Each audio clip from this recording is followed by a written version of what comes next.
কানদুনি কেসে বারাসাত কোর্টে ওদের লাইফ সেন্টেন্স হয়েছিল।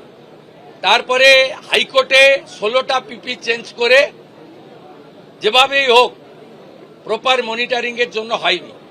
কানদুনির ভিকটিম পরিবার সুপ্রিম কোর্টে গেছিল।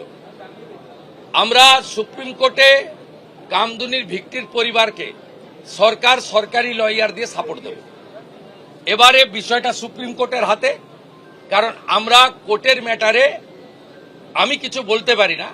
আমি কমিট করছি, বারাসাত কোর্ট যে জাজমেন্ট দিয়েছিল, হাইকোর্ট সেই জাজমেন্টকে ভয়েড করেছিল, বাতিল করেছিল।